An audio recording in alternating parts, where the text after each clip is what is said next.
Dice la palabra, leo en el nombre del Padre, del Hijo y del Espíritu Santo.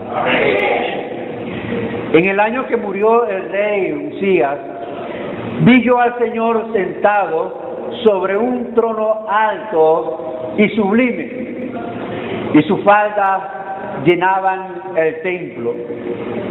Por encima de él había serafines, cada uno tenía 6 alas, con 2 cubrían sus rostros, con 2 cubrían sus pies, y con 2 volaban.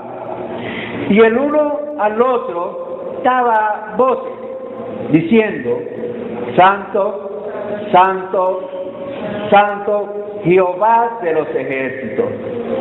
Toda la tierra está llena de su gloria.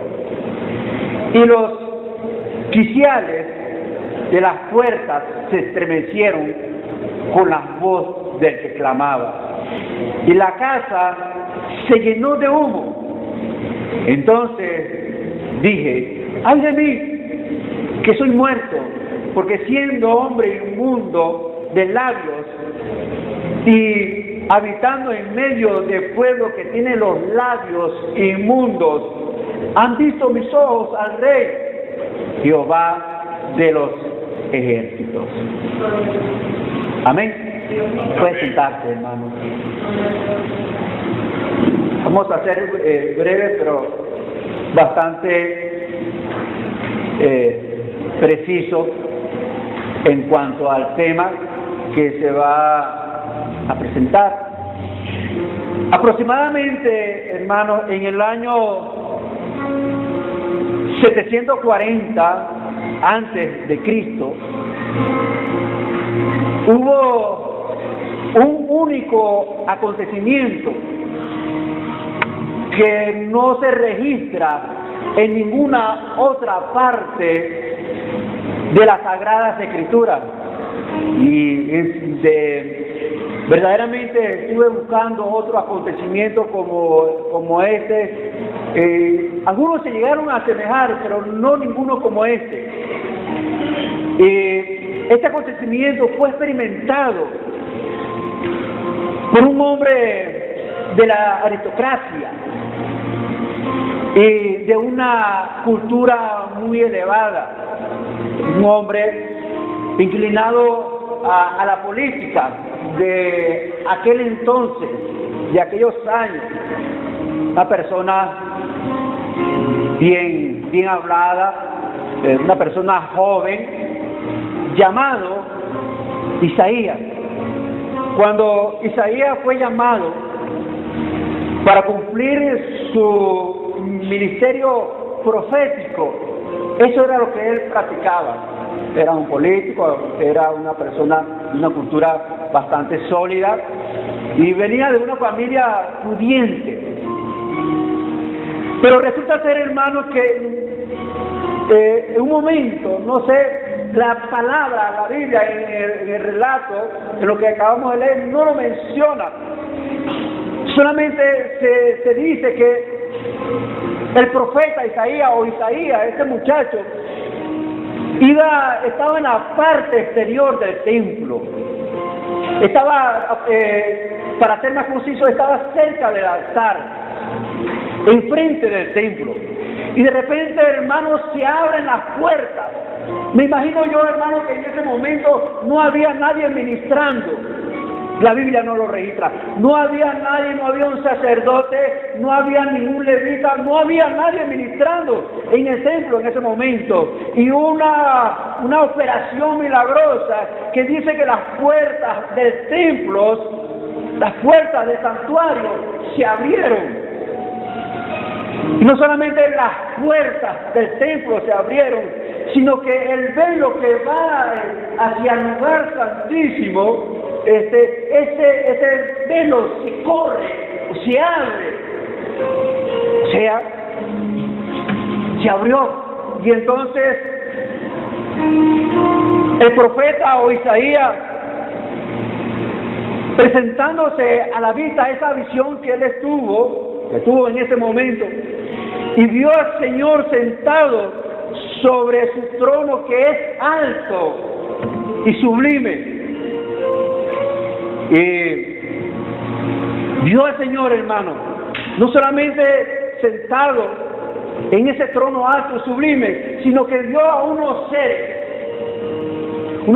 hermanos, llamados serafines. O sea, en ese momento Dios estaba siendo asistido por estos seres angelicales, serafines, que son únicamente nombrados en este pasaje bíblico. Se dice que eran como sus ministros. Y la palabra serafín o serafines significa ardiente. ¿Ardiente por qué? Porque estos seres, hermanos, vamos a irlo desglosando para poder entender el asunto. Estos seres llamados serafines, ellos arden por el amor de Dios o por amor a Dios. Y también arden, hermanos, son ardientes porque ellos sienten un celo por la gloria de Dios.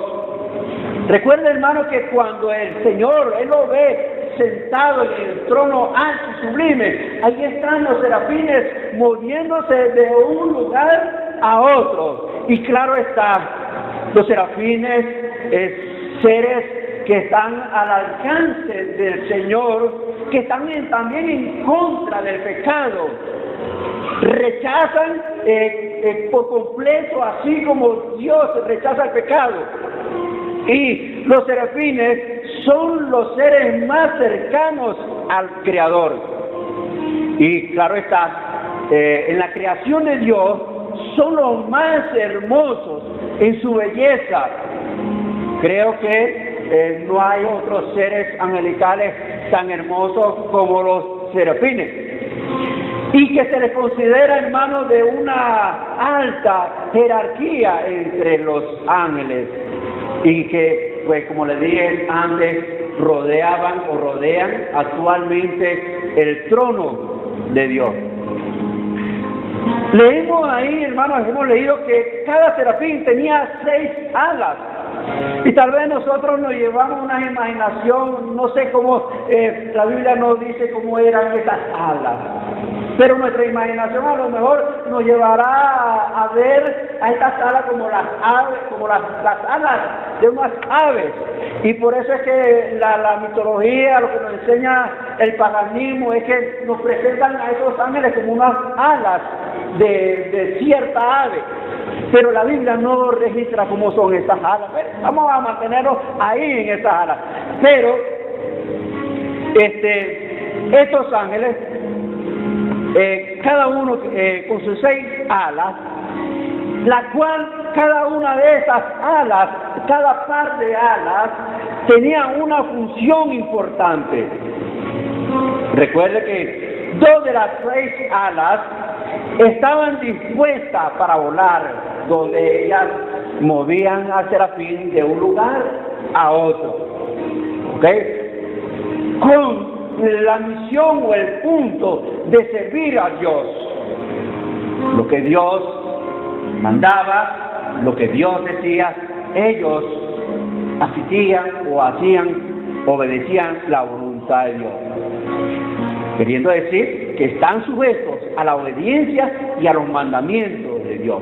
Las otras 2 alas dicen que velaban el rostro de los serafines. O sea, una parte, las otras 2 alas, velaban el rostro de los serafines. Quiere decir que con 2 alas ellos tapaban su rostro. Vemos que con 2 alas se movían a un lugar a otro y con 2 alas se tapaban el rostro. Me llamó la atención, hermano, ¿por qué?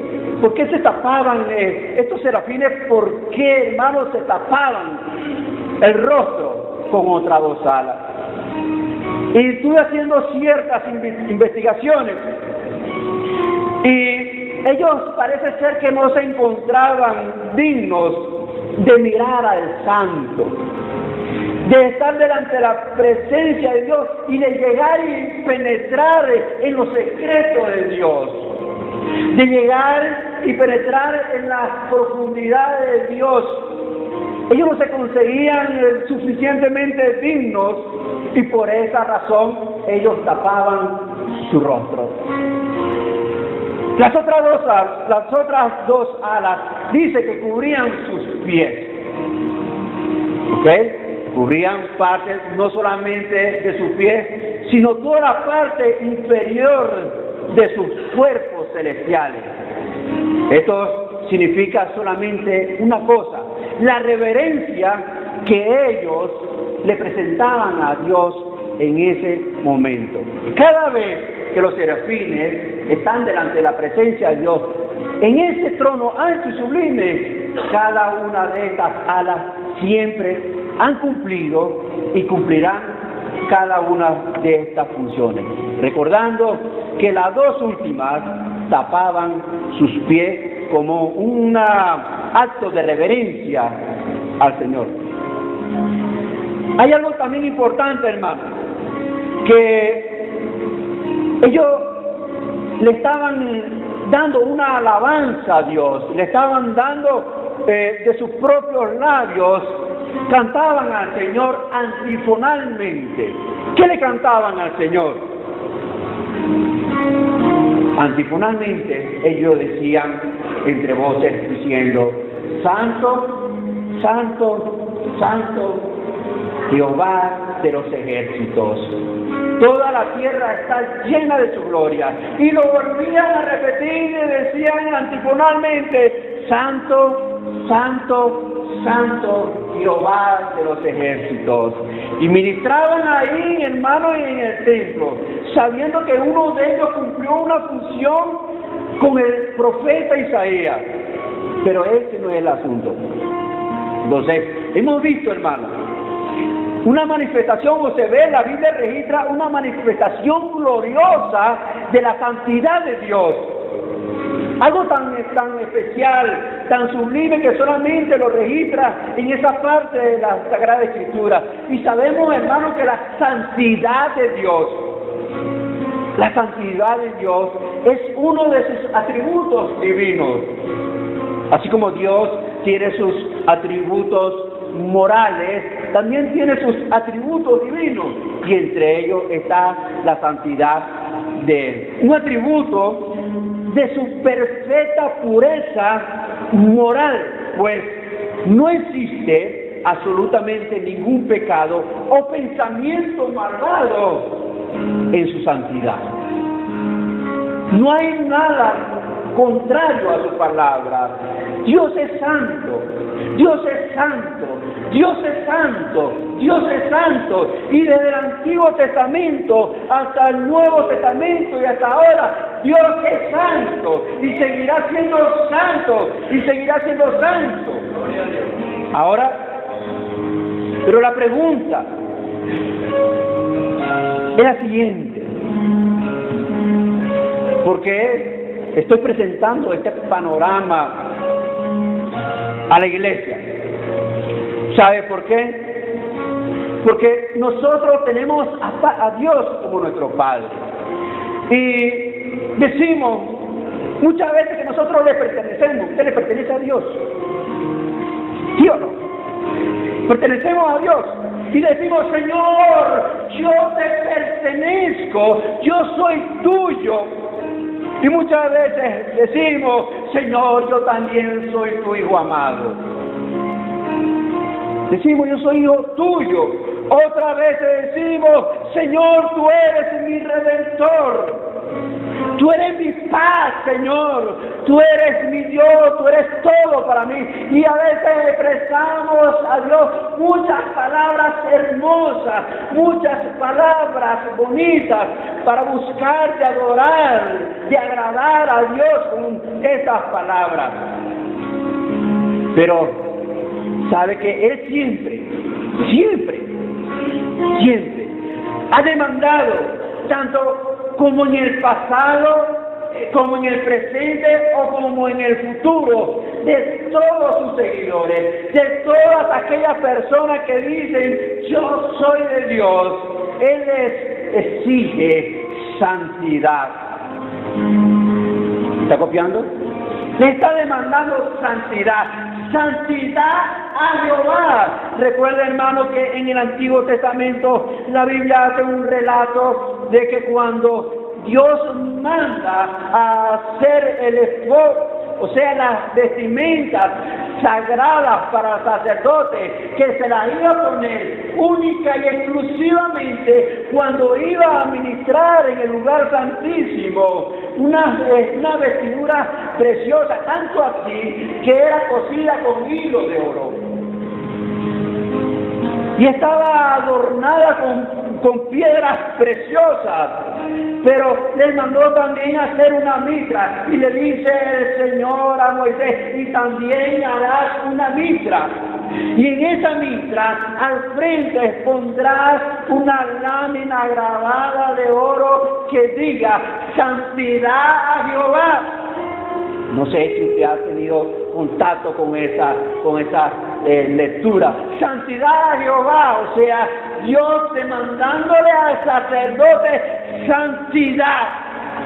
Que cada vez que ese hombre se pusiera esa mitra sobre su cabeza, esa lámina de oro se iba a reflejar a todas las personas y iba a demandar santidad a Jehová. Y recuerde que cuando ese sacerdote pasaba a ministrar al lugar santísimo y ese sacerdote pasaba cometiendo alguna fechoría o en pecado al lugar santísimo, ese sacerdote expiraba o moría en ese lugar, sabiendo que después los tenían que sacar por medio de un mecate, porque había fallado, hermanos, había fallado la promesa de que iba a ser dedicado a Dios, de que iba a dedicar su vida, iba a ser santo absolutamente para Dios. Y yo creo que esto sucedió alguna vez, y tuvieron que sacar al sacerdote o al sumo sacerdote de una manera muy indecorosa. Entonces, hermano, el tema de la santidad no es un tema teológico. El tema de la santidad, hermano, es algo doctrinal, es algo para nuestra vida, la cual Dios nos está demandando que nosotros, la iglesia del Señor, tiene que ser santa. Porque la Biblia dice muy claramente que Él viene a buscar una iglesia sin mancha, una iglesia santa, una iglesia sin arruga, no contaminada con este mundo. Esa es la demanda que hace el Señor. Entonces, cuando llegamos a la iglesia, hermano, como cuando llegamos nuevos creyentes, entonces nos empiezan a dar las doctrinas esenciales para nuestra vida. Una de ellas nos enseña qué es un santo. ¿Qué es ser un santo? Eso está en la doctrina. Cada uno de ustedes, si usted llegó al Señor, yo me imagino que a ustedes le enseñaron qué es un santo. Levanten la mano a ver quién le enseñaron eso. ¿Ama nadie? Todos. Hay que doctrinarlo entonces. Que hagan la doctrina. Entonces, tenemos un concepto de ser santo. El ser santo significa dicho de una cosa o de una persona que está especialmente dedicada o consagrada a Dios, o separado exclusivamente para Dios, o sea, está ahí al lado de Dios, está dispuesto de Dios para servir, para adorar, para santificar el nombre de Dios. Eso es ser santo. Ahora, la santidad, hermano, no es ninguna emoción. Cuando llegamos al Señor, entonces llega una emoción en nosotros, una emoción de evangélico, una emoción de santidad, una emoción de que yo soy cristiano, de que yo soy santo, de que yo puedo hacer muchas cosas. Pero el cristiano, el nuevo creyente, llega con una emoción, pero cuando va madurando, va a entender que la santidad no es una emoción en nuestras vidas. Si usted es santo y si yo soy santo, no es una emoción. ¿Por qué? Porque las emociones que se sienten son agradables, pero son pasajeras. Cuando llegamos al Señor, sí, yo soy santo, pero pasará tiempo, se le va la emoción, ya no es santo. Ya no se refleja la santidad en esa persona, sino que empieza a actuar y a hacer prácticas mundanas.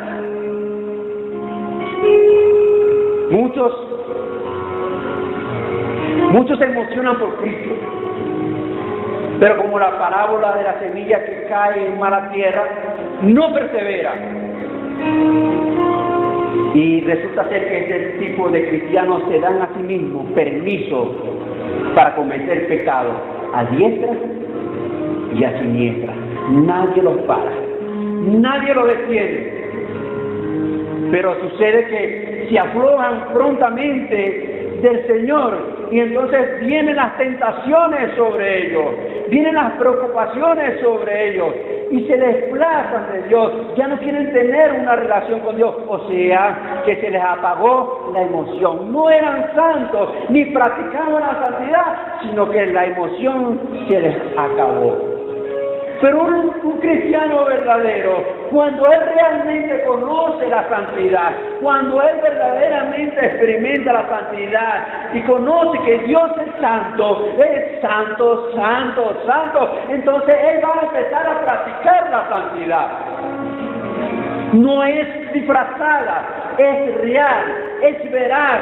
No es que voy a ser santo en la iglesia, pero en la calle no soy santo en la iglesia, pero en el trabajo no soy santo en la iglesia, pero en mi casa, en otra parte, no practico la santidad.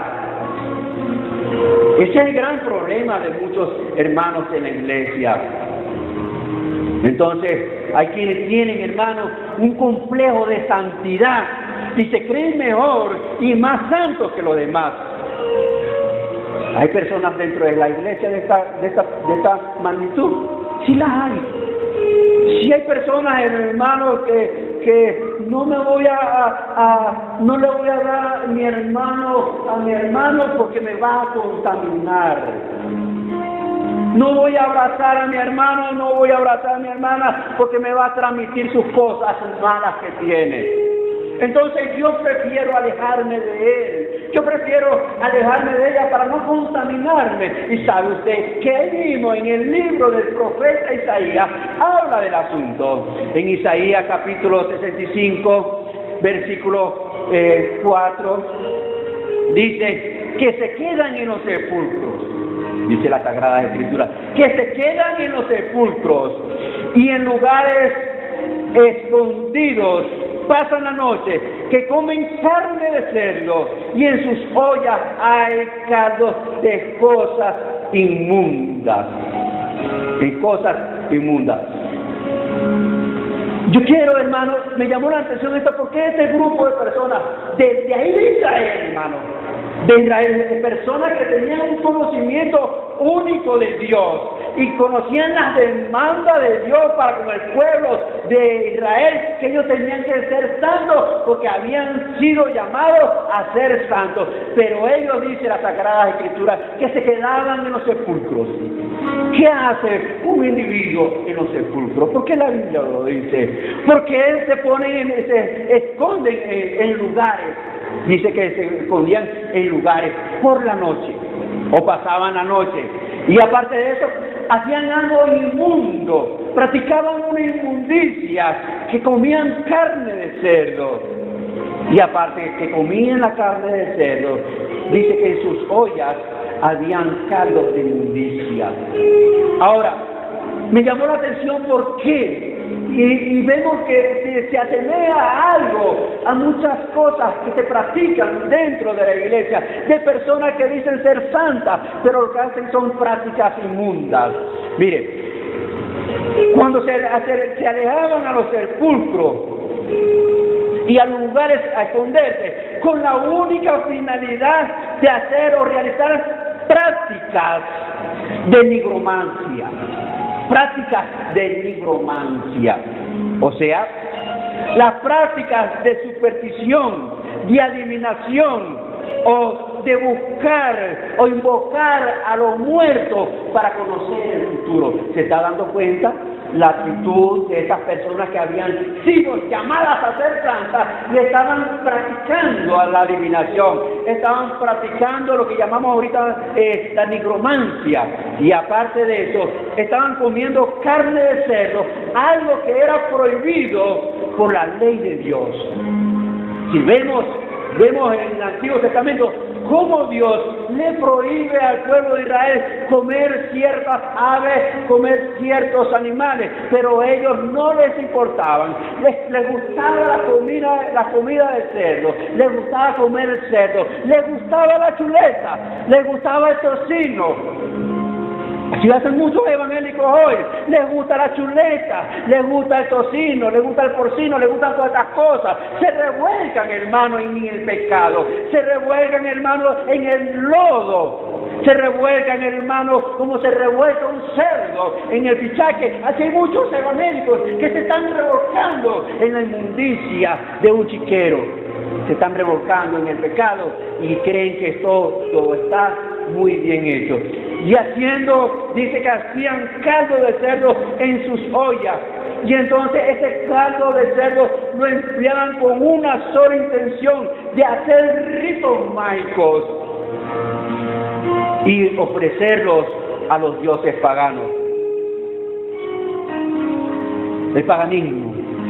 Pero lo más doloroso, hermano, es que estas personas, hermano, después llegaban con sus caras bien limpias, con sus caras bien lavadas, con unos santicos, con su aureola en la cabeza, como si no hubiesen hecho nada. Entonces le decían estas palabras.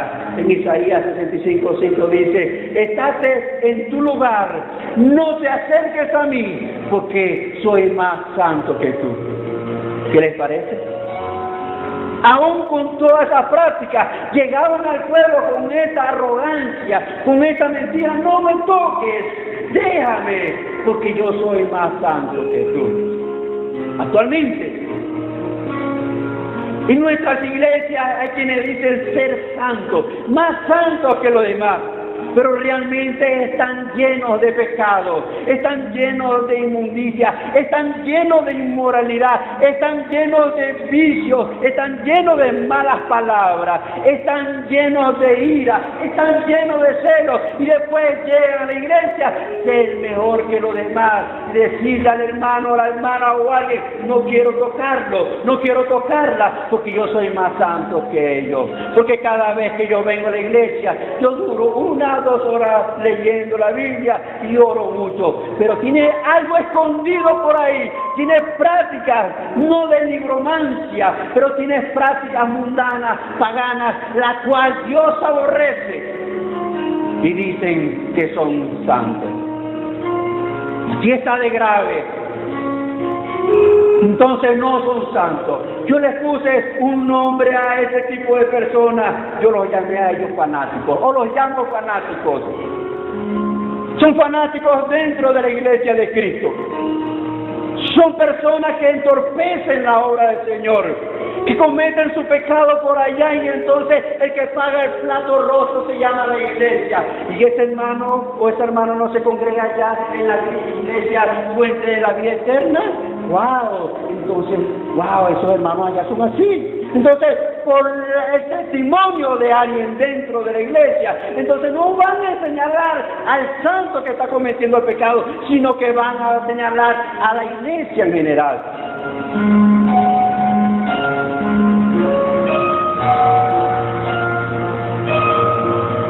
¿Cómo Dios aborrece una persona falsa?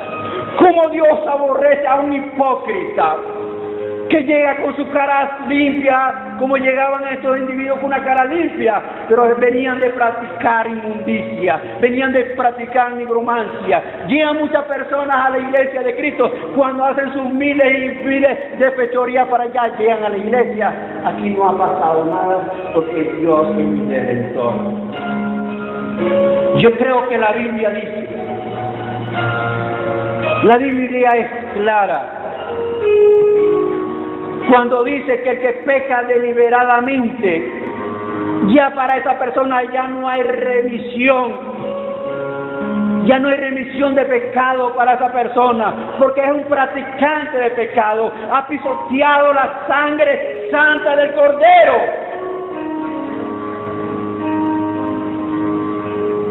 Y están ahí pisoteando la sangre del Señor. Están dañando la obra, están dañando la iglesia. No son nada más que otra cosa, lo vamos a llamar cosas, porque no tienen otro nombre, se llaman cosas. Fanáticos, cosas que perjudican la iglesia. La Biblia lo dice claramente en Apocalipsis capítulo 22, versículo 11. El que es injusto, sea injusto todavía. Y el que es inmundo, sea inmundo todavía.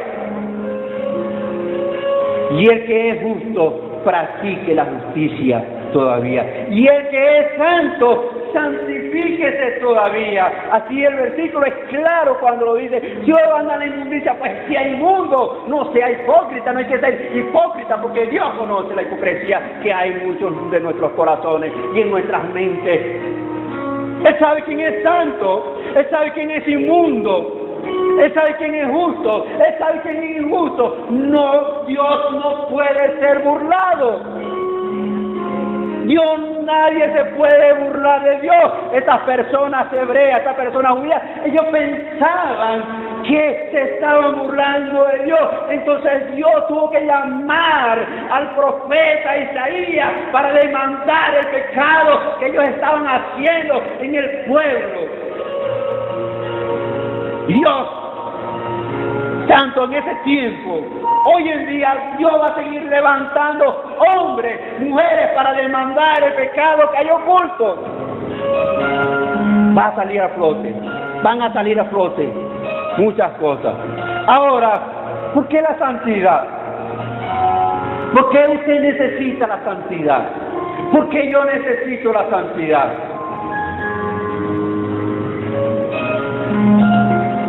Hay varias razones. Primero, no es porque el pastor se le ocurrió de decir tienen que ser santos, o porque a alguien se le ocurrió y escribió por ahí algo. No, es porque la Biblia, porque Dios la exige. En Levítico capítulo 11, versículo 44, dice: porque yo soy Jehová vuestro Dios, vosotros por tanto os santificaréis y seréis santos, porque yo soy santo. Así que no contaminéis vuestras personas con ningún animal que se arrastra sobre la tierra. Así que la iglesia no se puede contaminar con ningún animal que se mueve en este mundo, mundo de pecado, mundo de avaricia, mundo de idolatría dentro de los corazones, idolatría en la mente, idolatría con los hijos, idolatría en la familia. Hermano, hay grandes idolatrías y las personas parece que no se dan cuenta que están sumergidos en un lago de idolatría. Y las cosas no están bien, las cosas están mal.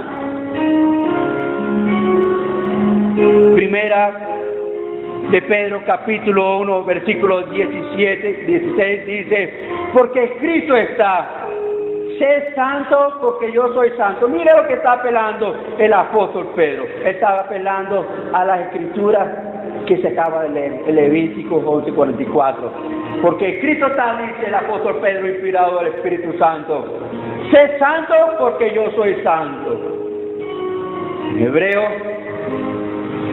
capítulo 12, versículo 14 dice: seguid la paz con todos y la santidad, sin la cual nadie verá al Señor. Por esas son las exigencias de Dios. Es necesario, Dios la exige, y el que va a salir con grandes provechos es la persona que practica la santidad, y es un requisito para ver a Dios. Santidad, paz, para poder ver al Señor. Si no hay santidad en un cuerpo, en un alma, en un espíritu, no podrá ver al Señor, no lo podrá ver. Así tenga 1000 Biblias en su casa, así vaya a la iglesia que vaya, si no tiene paz, no tiene santidad, no podrá ver al Señor. Y lo lamentable es que todo el mundo quiere ver al Señor, Los mundanos quieren ver al Señor cuando se mueran, sí lo van a ver. Los evangélicos cuando se mueran quieren ver al Señor, pero si no tienen la paz y la santidad que Dios exige, no lo van a ver nunca. Primera de Pedro, capítulo 1, versículo 15. Sino como aquel que os llamó es santo, sed también vosotros santos y demanda en toda vuestra manera de vivir. O sea, en todas las áreas de nuestra vivencia diaria tenemos que ser santos.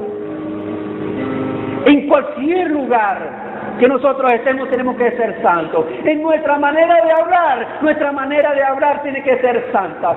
¿Cómo puede ser posible que un evangélico se esté prestando para decir groserías? ¿Cómo es posible que un evangélico que dice ser santo le gusta estar reunido con personas que dicen groserías, que fuman droga, que practican la nigromancia, que practican la hechicería, que practican la maldad? Y ahí están los evangélicos con ellos.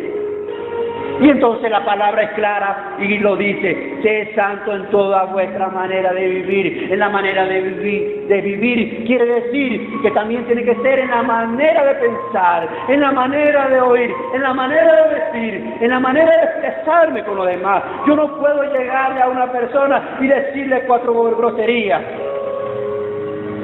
Yo no puedo llegarme delante de ahí y decirle a mi hermano de Cirilo o cualquier otro hermano de la iglesia 4 groserías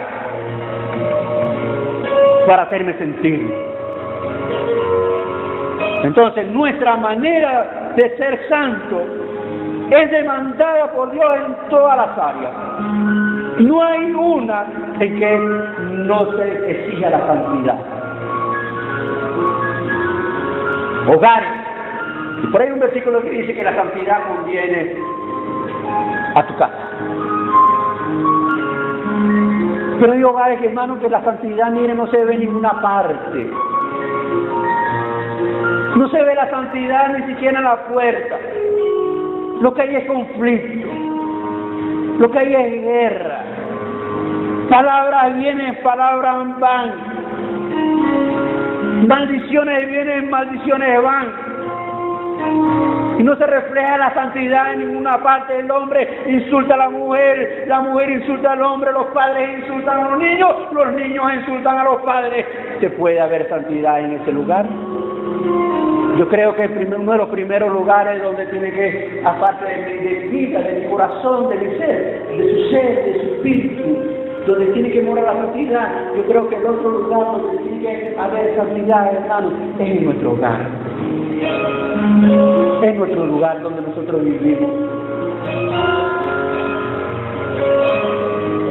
Que nosotros, hermanos, que tenemos cosas que nos da la tecnología, porque la tecnología no es mala,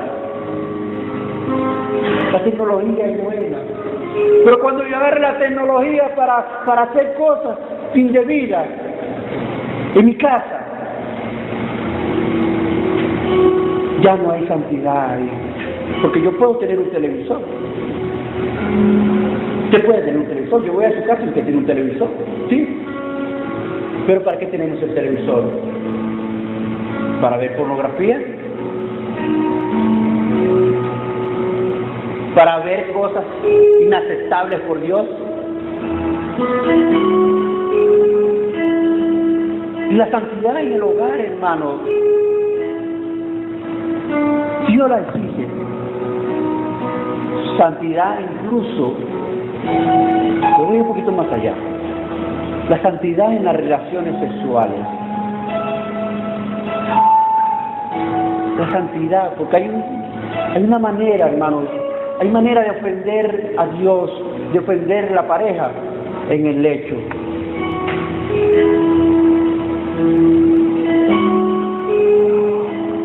La santidad tiene que fluir de nuestras vidas. Qué bonito es que digan: oye, mira, el hermano antes tenía cara de villano y ahora tiene cara de santo. Qué bueno, ¿verdad? Mira cómo le brilla el rostro, cómo le cambió el rostro a esa mujer, cómo le cambió el rostro a ese hombre. Tiene cara de santo, tiene cara de redimido por la sangre del Cordero. Pero Hay quienes dicen todo lo contrario. Si no es evangélico nada, si no tiene cara sino de malandro, tiene cara de delincuente todavía. Quiero concluir, hermano. Dije que iba a ser corto, pero iba a ser preciso. Voy a concluir, hermano, con unas frases que relacionan con la santidad. La primera es: la santidad no es un privilegio para algunos. La santidad es una obligación para todos. La santidad es una obligación para usted, es una obligación para mí. Entonces tenemos que buscar la santidad. La segunda: los seres humanos son santos cuando se apartan del pecado y viven según la voluntad de Dios. Repito la frase porque creo que tiene algo muy directo para nuestra vida. Los seres humanos son santos cuando se apartan del pecado y viven según la voluntad de Dios. Aun cuando estén dentro de la iglesia, si no están haciendo la voluntad de Dios, no son santos. Están ahí.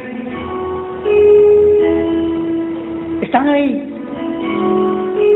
Están dentro de la iglesia. ¿Qué podemos hacer? ¿Qué podemos hacer?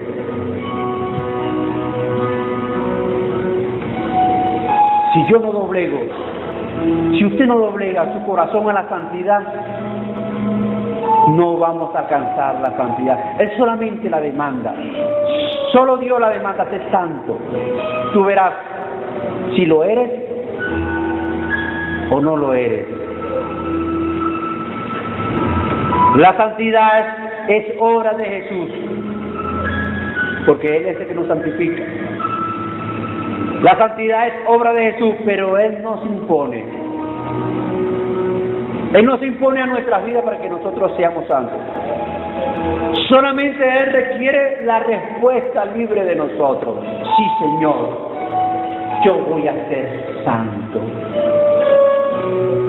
Y que usted diga: sí, Señor Jesús, yo quiero ser santo. Yo voy a practicar la santidad. Yo voy a alejarme de todo aquello que me aleje de la santidad, no importa lo que sea.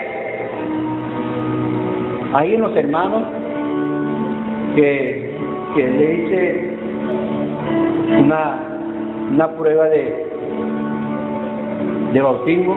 Les puse una pregunta: ¿qué estoy dispuesto de dejar por seguir a Cristo? Todos me pusieron: todo. Dejo todo. Pero cuando los entrevisto,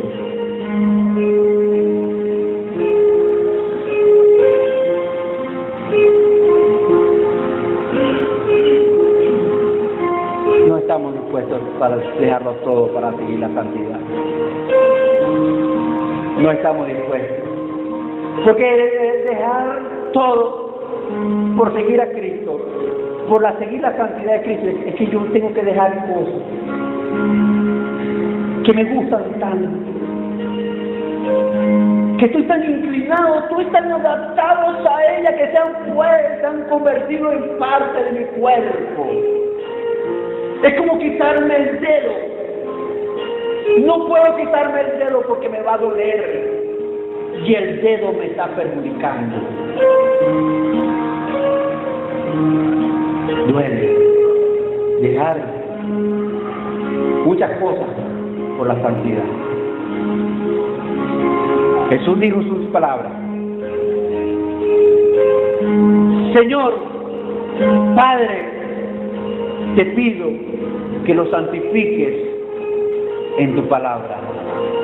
Santifícanos en tu palabra. Y la palabra de Dios es la que nos va a santificar a nosotros. Cuando nosotros dejamos que la palabra de Dios nos santifique. Cuando dejamos que el Espíritu Santo santifique nuestras vidas. Cuando dejamos hermanos, ese corazón rebelde a la santificación. Dios les bendiga.